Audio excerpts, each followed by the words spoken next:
Hebreus capítulo 4 diz que a palavra de Deus é viva e eficaz, mais penetrante do que qualquer espada alguma de 2 gumes, que penetra até a divisão da alma e do espírito, e é apta para discernir os pensamentos do coração da pessoa. Então, Jesus conhece o coração e os pensamentos de qualquer pessoa, não é?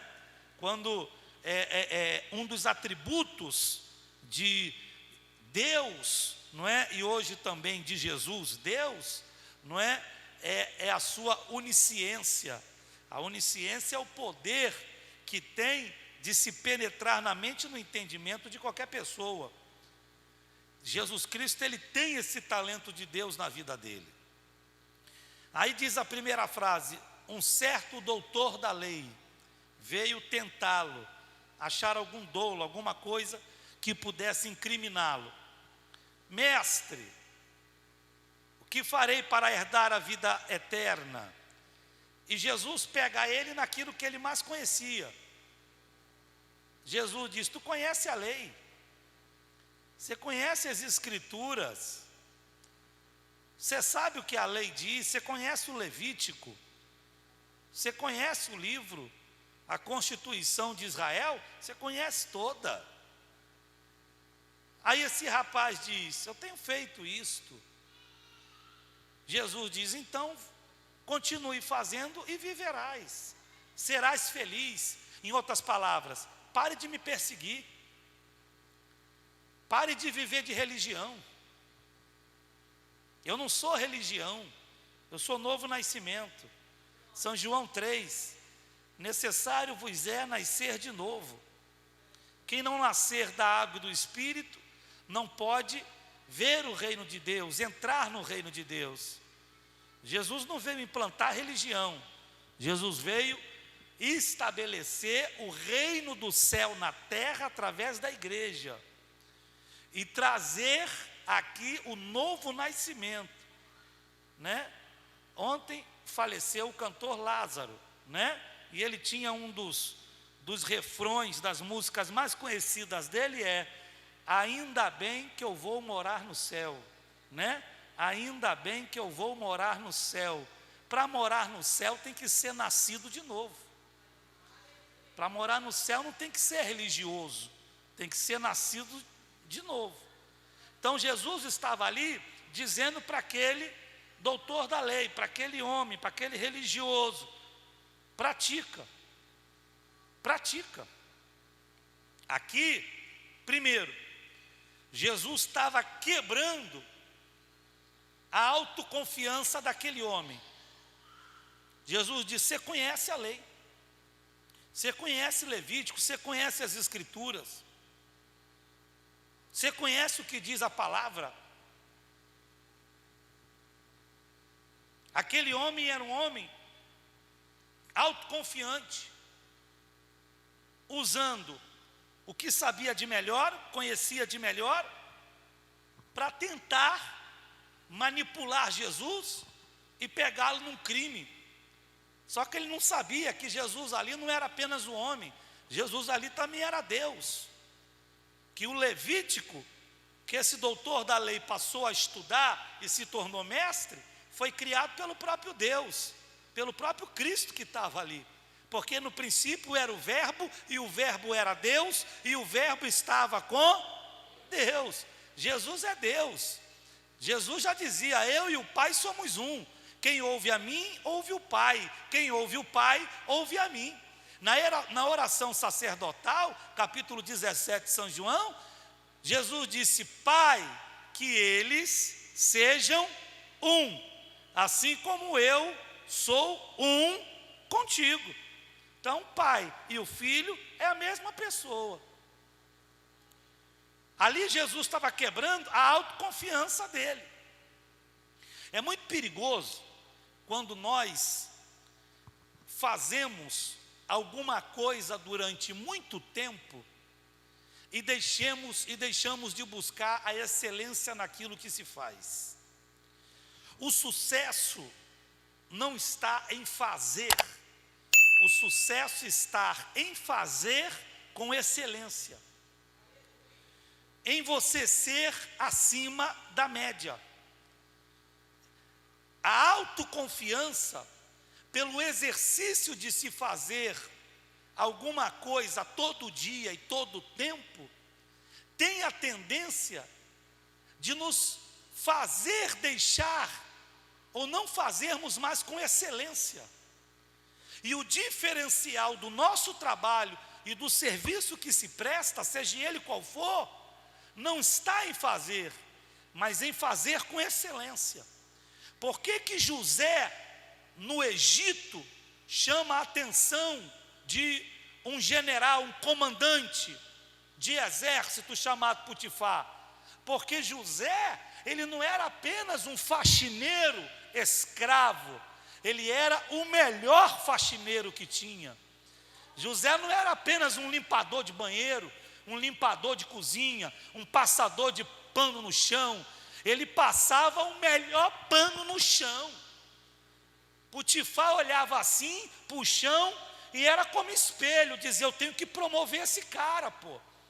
Eu tenho que fazer ele crescer aqui na minha empresa, no meu reino, na minha fazenda, na minha instituição, que esse cara é um cara que trabalha com excelência. E José apenas estava fazendo o que ele já fazia desde que havia nascido. Quer ter um diferencial naquilo que você faz? Faça com excelência, busque a excelência. É muito perigoso a autoconfiança em si próprio, porque nós erramos, muitas vezes falhamos, cometemos erros por inocência, relapso, ignorância, por vários fatores.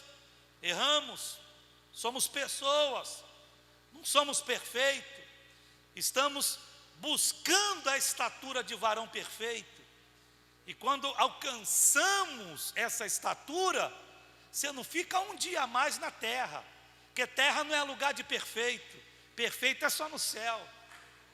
Na hora que Deus entende que alcançamos essa estatura, Ele abre logo uma porta para a gente atravessar para o outro lado, independente da idade que se tem, atravessa para o outro lado, porque perfeição é no céu. Na terra, se você acordar amanhã, de manhã, é o Espírito Santo dizendo: você precisa melhorar, porque você só está acordando porque você é imperfeito. Aleluia, aleluia. O acordar é Deus dizendo que a gente é imperfeito e que a gente precisa melhorar em alguma coisa. A autoconfiança em fazer aquilo que sempre se faz, muitas vezes, traz crise no casamento, deixa de ter romantismo, deixa de dar atenção um ao outro, deixa de ter o respeito. É a sensação de que ele já é meu, de que ela já é minha, e na verdade todo mundo só é de Deus. Eu me lembro certa feita, numa das igrejas que pastoreei, havia um senhor muito ignorante, esposo de uma serva de Deus, uma mulher de Deus, e ele começou a impedi-la de ir à igreja, de participar dos cultos. Mãe de 3 filhos, e uma única vez que eu fui conversar com ele antes dele falecer,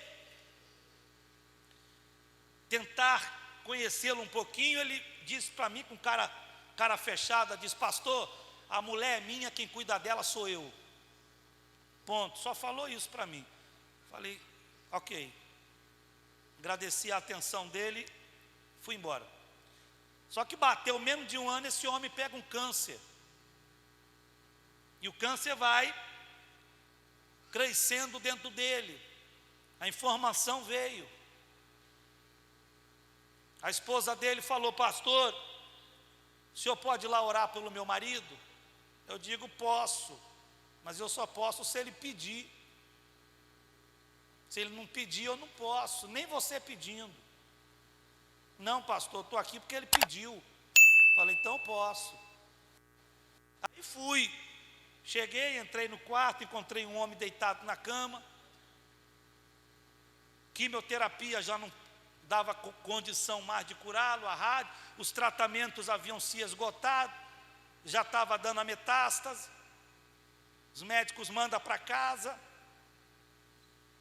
e ali eu entrei ali, chamei ele pelo nome, fiquei conversando com ele um pouquinho, muito tato, muito jeito, cara muito ignorante. E aí ele olhou para mim e falou: pastor, eu ouço por aí que Jesus usa o senhor para curar tanta gente, Jesus pode usar o senhor para me curar também. Falei, pô, ele me deu essa janela de conversa. Falei, Jesus cura qualquer pessoa, mas Jesus cura qualquer pessoa que ele tem propósito para usar na terra. Jesus não cura por curar. Falei, não, pastor, se Jesus me curar, eu deixo a minha esposa ir para a igreja. Falei, esquece, amigo, você já está indo embora, ela vai para a igreja do mesmo jeito. Esquece. Aí eu comecei a bagunçar com ele, fui mexendo com ele. Falei, esquece, amigo, por que você acha que os médicos te mandaram para casa? Você ainda vai ficar nessa arrogância sua, achando que você manda em alguma coisa? Você não manda nem na tua vida, você está indo embora. Você está indo embora, rapaz. Você não tem mulher não, rapaz. Você tem uma esposa que vai ser sua enquanto você viver. A hora que você for embora, eu caso ela com outro. Esquece, rapaz. Já tem fila lá esperando você ir embora. Ih, é eu de um lado do caixão e o pretendente aqui, ó, já alisando a viúva. Conta comigo. Esquece, amigo. Você é aposentado pela rede ferroviária, ganha mais de 8 salário mínimo. Quem é que não vai querer encostar aqui? Esquece. Você não manda em você, você não manda na vida. Você é só um ser humano. Está morrendo, é uma flor que está broxando. Aí as lágrimas começaram a correr nos olhos dele. Falei, você tem que sair dessa arrogância sua, rapaz. Não é porque Deus pode curar você não, é porque se você fechar os olhos agora, você vai para o inferno. Você vai ter uma eternidade sem Deus. O inferno é uma realidade, o inferno é uma verdade, rapaz. Sai desse pedestal que você vive, seja humilde. Aceita Jesus como Salvador para começar a conversa. Se Deus quiser curar, Ele vai curar. Se não quiser, não vai curar, porque Deus não é obrigado a nada. E ali as lágrimas começam a correr dos olhos dele. E aquele homem duro e grosso vai se derretendo na presença de Deus. E eu usando todas essas palavras duras, mas com muito jeito, muito carinho. E ele diz, pastor, eu quero aceitar Jesus como Salvador. Falei, quer aceitar para ir para o céu ou quer aceitar para ficar vivo? Diz, eu quero aceitar para ir para o céu. Ou ficar vivo depende dele. Falei, então Jesus começa a obra na tua vida agora. Ali naquele momento ele chama a esposa dele, que ela se aproxima dele, e ela faz ele faz um concerto com ela ali. Ele pede perdão para ela, se conserta com ela, e eu me afasto do casal, fico longe, deixo eles dois ali, e ali tem um concerto dele com ela, e ali ela chora e abraça e beija, e ela diz, com toda ignorância, eu te amo. Falei, cara, tu tem sorte, hein? Tu é bruto pra caramba. E ela ainda te ama. Orei por ele, falei, Jesus, agora não é mais uma criatura, agora é filho. E aqui tem um filho arrependido e querendo ter uma vida com o Senhor. Limpa o corpo desse homem agora. Ungi ele, ministrei sobre ele, dei um beijo na testa dele e fui embora. Foi melhorando. Menos de um ano depois, eu já estava consagrando ele a diácono da igreja. Com 3 meses batizei nas águas. Autoconfiança. O surfista só morre na praia quando deixa de respeitar a natureza. A maioria dos acidentes de carro só acontece na autoconfiança de um motorista, que corre além da conta. Jesus aqui estava quebrando esse cara exatamente nisso. Você está aqui diante de mim, todo dono de si, mestre da lei, achando que é alguma coisa. Você não sabe, você está falando aqui é com o próprio Deus. Você está falando com o verbo que se fez carne. Desce daí.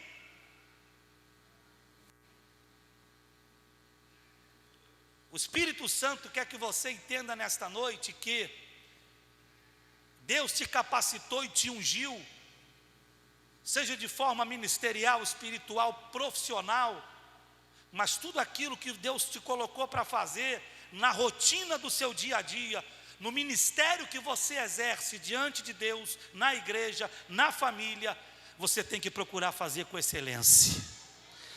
Porque na hora em que se manifestar a fraqueza, o erro, Deus manifesta o poder dele.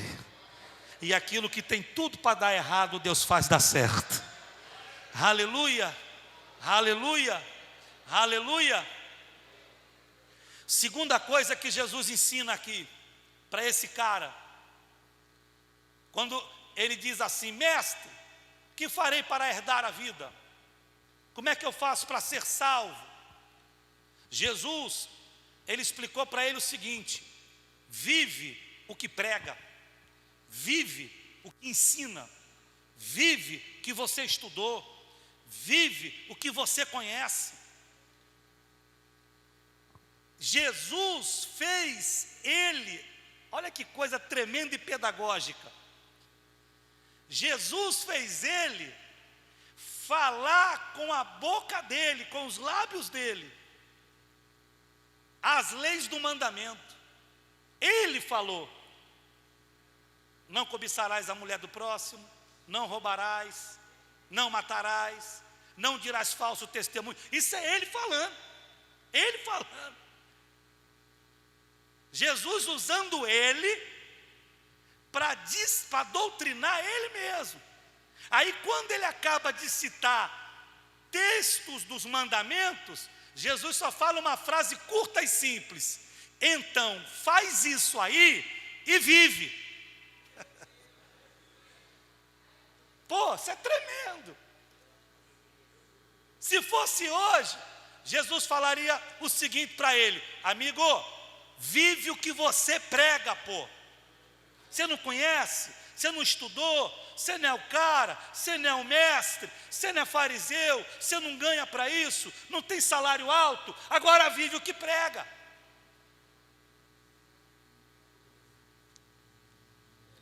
Há um hino muito antigo nas Assembleias de Deus, ou nas igrejas mais tradicionais, que diz assim: existem vezes em que as palavras não resolvem, mas o gesto de Jesus na cruz demonstra amor por nós. Foi no Calvário que ele, sem falar, mostrou ao mundo inteiro o que é o amar.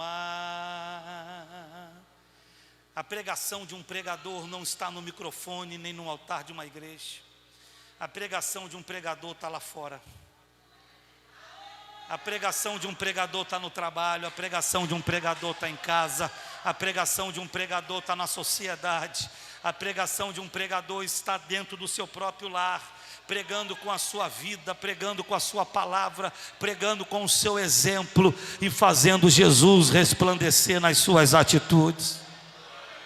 Às vezes você pode ver um pregador eloquente manuseando com facilidade a palavra de Deus, assim como esse doutor da lei manuseava bem o Levítico, E Jesus disse para ele: vai e faz e ser feliz. Ou seja, você não é feliz, você conhece a verdade e não é feliz. Para ser feliz você tem que viver o que você prega.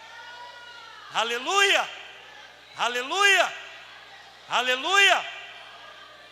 A maior frustração de um adolescente é quando ele ouve um pai ensinar alguma coisa e ele vê o pai fazendo outra coisa. Essa é a maior frustração de um adolescente, porque aquele adolescente cresce deformado. O adolescente vai crescendo deformado, porque há uma crise dentro dele, porque ele ouve uma coisa do pai e da mãe, mas ele vê atitudes contrárias. Então ele não sabe o que ele acredita e o que ele segue, se é o que se fala ou se é o que se vê. Sendo que a maior herança que um pai e uma mãe deixa para um filho é a herança do exemplo.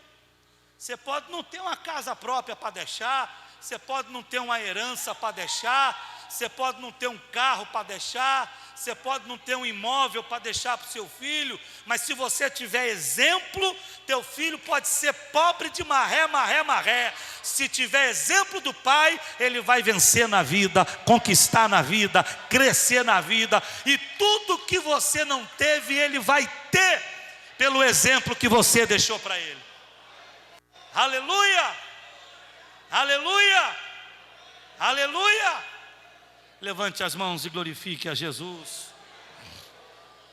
Quando você pega Lucas capítulo 15, por que o filho pródigo volta para a casa do pai? Sabe por quê? Porque ele deu testemunho de exemplo. Ele estava lá alimentando porcos, e quando alimentava porcos, ele se lembrou de um exemplo do pai. Ele diz assim: até o jornaleiro tem o que comer na fazenda de meu pai. Ou seja, até o empregado tem o cuidado do meu pai, é tratado com dignidade. Eu cresci ali, eu nasci ali, eu vi o trato do meu pai com os empregados. São homens que vivem com dignidade, não como servo, mas com dignidade. Voltarei para lá. Primeiro, o que motiva ele voltar para o pai não era fome, querido. Foi o exemplo que aquele pai deixou nos valores que ensinou para ele.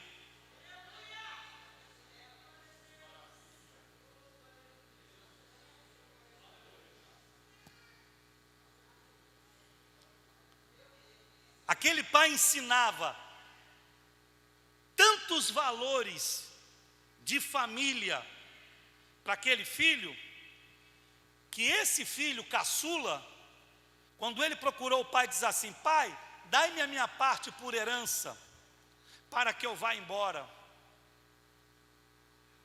O pai chora, aconselha, mas libera. Chora, aconselha, mas libera. Sabe por quê? Porque aquele filho não queria viver ali respeitando a casa do pai. Aquele filho queria a bagunça. Aquele filho queria a cachaça. Aquele filho queria a baderna. Aquele filho queria viver em prostituição. Aquele filho queria trazer para dentro de casa amigos que não faziam parte dos valores daquela família. O pai chora, o pai sofre, o pai aconselha, mas o pai libera. Porque acima do amor tem que ter valores e princípios. Porque lá na frente ele vai precisar do exemplo que eu vou deixar para ele. Aleluia, aleluia, aleluia, aleluia. É meu filho, mas quem manda aqui sou eu. É meu filho, mas o que rege aqui são os valores que eu te ensinei. É meu filho, mas para comer aqui, viver aqui, dormir aqui, tem que seguir os princípios da palavra de Deus. Se não quiser, você pode ir embora. Aleluia, aleluia, aleluia. Olha o que esse homem está ensinando para a gente. Sabe o que ainda diz o texto? Todos os dias, aquele pai ia para a porteira da fazenda para ver se o filho estava voltando. O pai sabia que o filho ia, mas o exemplo dele iria trazer o filho de volta. Aleluia, Aleluia, aleluia. Terceira coisa que Jesus ensina para esse homem aqui, isso é extraordinário. Ele chega diante de Jesus, e Lucas é tremendo. Lucas diz assim: um mestre, Lucas entendia de vida acadêmica e curso superior, porque Lucas era médico. Então Lucas, quando diz assim, um mestre, um professor universitário, quem traz a nomenclatura foi o Lucas, porque os discípulos respeitavam aquele homem que estava ali, por aquilo que ele era. Um mestre vai até Jesus e fica tentando ele, perturbando ele. Ele vem com arrogância, ele vem usando o conhecimento da lei. Aí Jesus começa a quebrar ele, faz ele recitar os mandamentos. Depois Jesus diz assim: vai, vive e ser feliz. Ele ouve, Jesus vira as costas, segue e ele fica. Jesus não deu mais atenção para ele. Jesus libera a palavra para ele ser feliz. Vai, faça e ser feliz. Ponto. Tchau. Se fosse hoje, fui. Estou indo. Jesus estava dizendo para ele o seguinte: rapaz, quer receber revelações do reino de Deus? Seja humilde. Seja humilde. Seja humilde. Seja humilde. Jesus estava dizendo para ele o seguinte: ô professor, você está vendo esse aqui? O nome dele é Pedro. Pedro é pescador que não sabe nem ler nem escrever. Daqui a pouco vai escrever 2 epístolas que não é ele. Quem vai escrever é a amanuense dele, é o escriba que ele vai ter, porque ele não escreve. Você é ignorante que só ele. É um pescador. Mas vem cá, você está vendo esse aqui? Esse aqui já é um publicano. Isso aqui é funcionário do alto escalão da Receita Federal de Israel. Você tem um pescador ignorante ali, mas você tem aqui um auditor fiscal. Vem cá, o professor, aqui tem um doutor Lucas.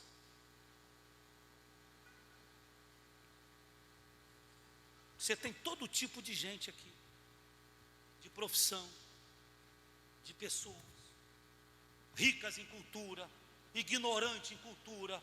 Só tem um detalhe: vai contar todos eles, todos são humildes. Sabe por quê?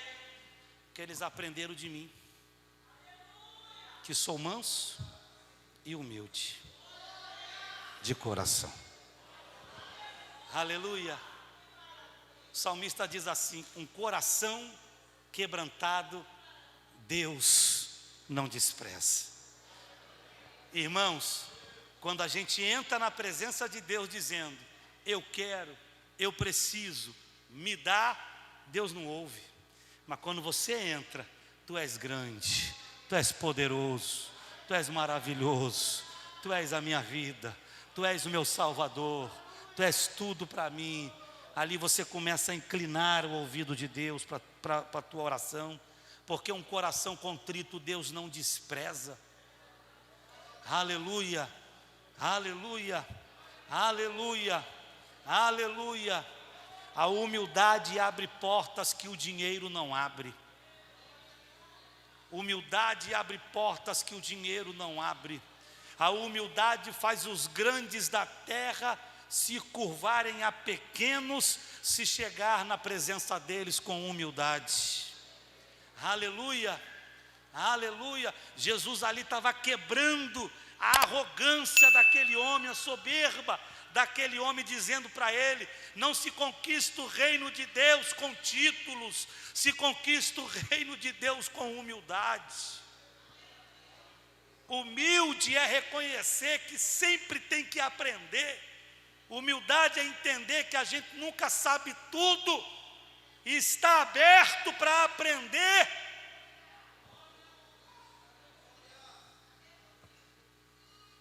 Os adolescentes estavam cantando aqui.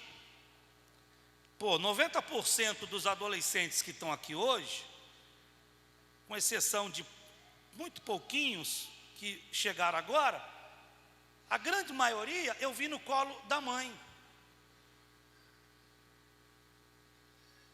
Aqui também. Jovens solteiros que hoje estão casados. Eu sou pastor de igreja. Comecei a pastorear a primeira igreja com 21 anos. Eu tenho corpo de 30 e cara de 20. Mas estou batendo 50 esse ano.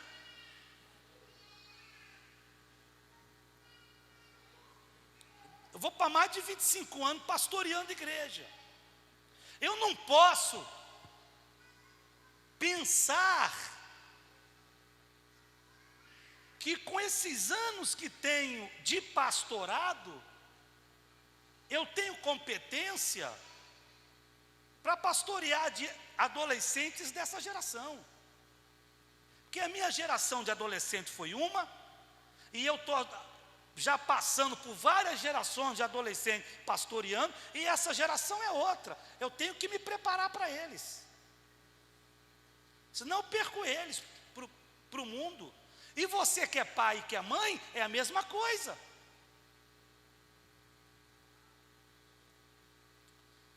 Eu tenho que buscar, tenho que estudar, tenho que entender a cabeça deles. Tenho que ver qual é o universo deles no século 21, que não é o do meu. Você tem que se contextualizar para o momento. Valores não mexe, princípio não negocia, mas forma de trabalho você contextualiza, pô. É na criação de filhos, é na administração do seu trabalho.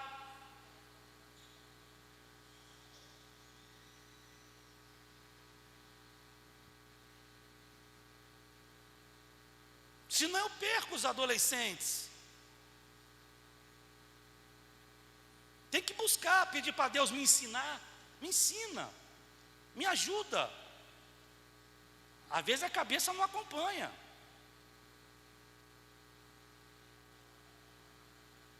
Entender que a unção que está sobre mim atrai, mas o conhecimento mantém. A unção atrai, o conhecimento mantém.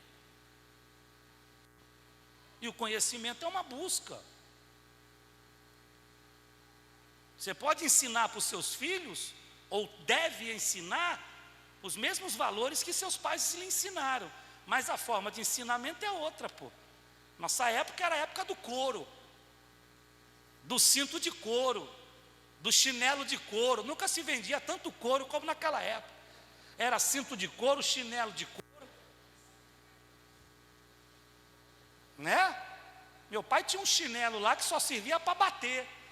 Ele usava um que era o de borracha, mas para bater era o de couro.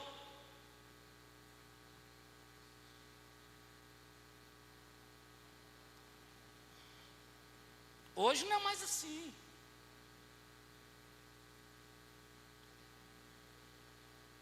Jesus estava dizendo para ele: o mestre, o professor, você conhece tudo, você só não conhece a chave para entrar no reino do céu.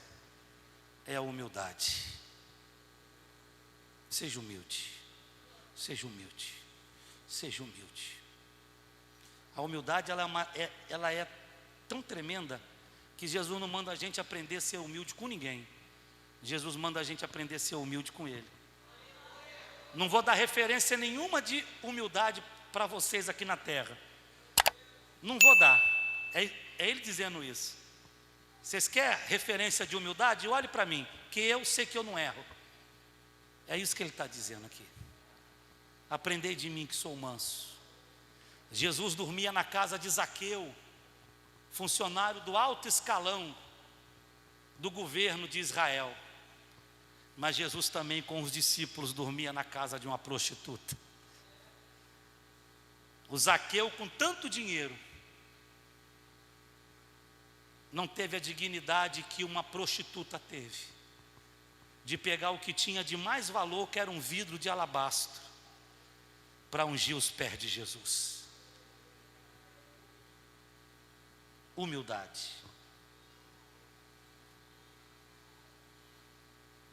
Quando Jesus dá esta pequena frase, vai, vive e ser feliz, é porque Jesus não estava conversando com alguém humilde.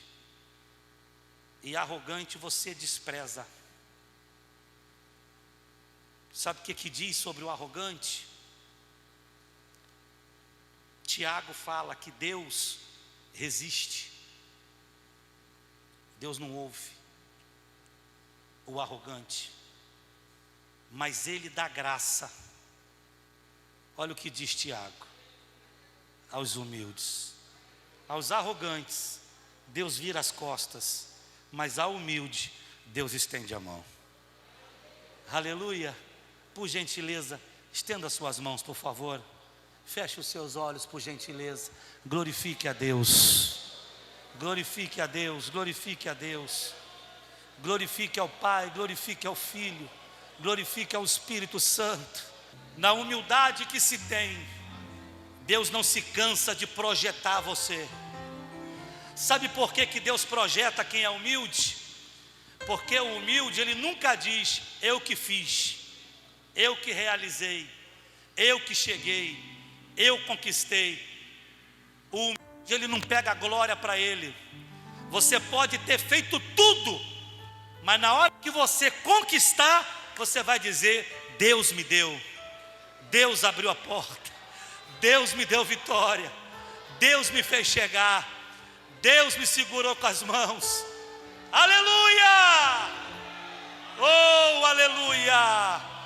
Oh, irmão, se isso vale um coral de adoração, glorifique a Ele, por favor. Glorifique a Ele, por favor. Aleluia!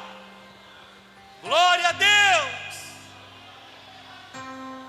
Autoconfiança nunca em ti, mas sempre em Deus.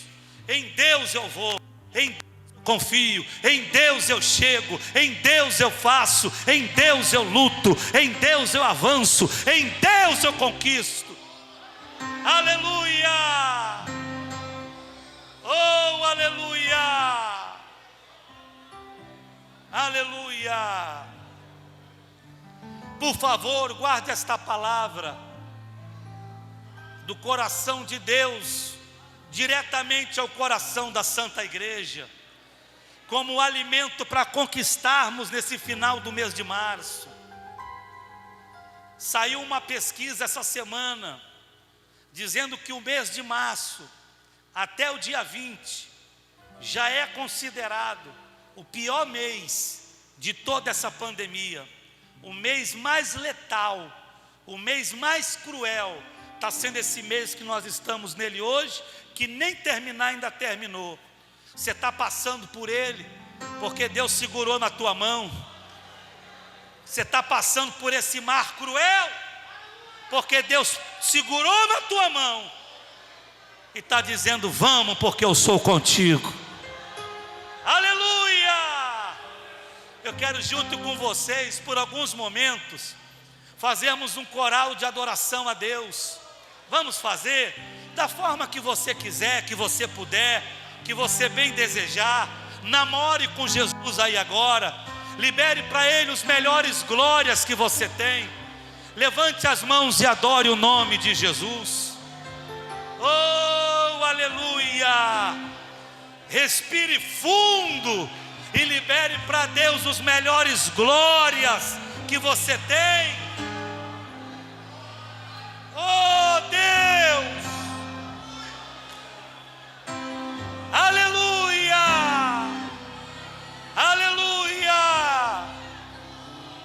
Os soberbos definham, os soberbos desistem, os soberbos retornam, os soberbos ficam em suas derrotas. O humilde avança, o humilde vai, o humilde Deus segura na mão.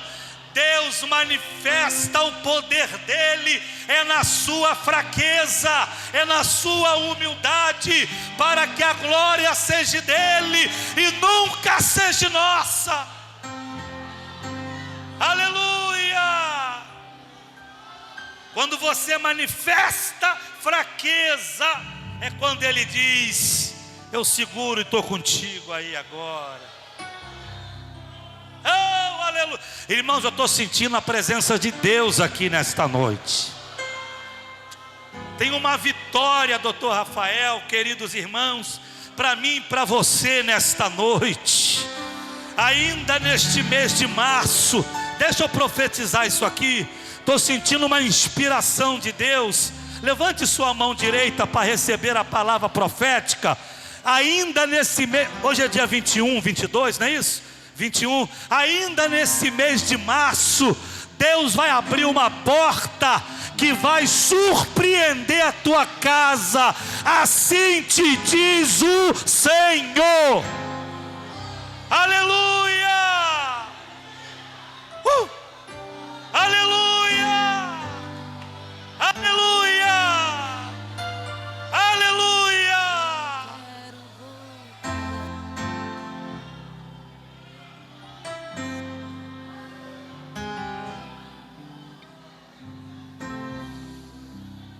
Eu sou extremamente apaixonado. Extremamente apaixonado. Fabrício, bom te ver, amigo. Extremamente apaixonado por 1 Samuel capítulo 2. Cântico de Ana. Ana não tocava, Ana não cantava, Ana não compunha nada, mas ela compôs esse hino que é o cântico dela. Quando ela descobriu que estava grávida do primeiro filho, e o filho da revelação chegaria, Ana compõe um hino dizendo: Deus levanta, Deus abate, Deus dá vida, Deus faz descer a sepultura, Deus exalta e Deus humilha. Uma das estrofes do cântico de Ana é assim: do lixo ele exalta o necessitado e faz assentar-se entre reis e príncipes para glorificar o nome dele. Oh, aleluia! Sabe por que você já chegou aonde chegou? É Deus dizendo: te arranquei lá de baixo, para que através de você o meu nome seja glorificado nesse lugar. Oh, se vale muito glória, libere para ele o glória. Se vale palmas, libere palmas. Se vale grito, libere grito. Aleluia!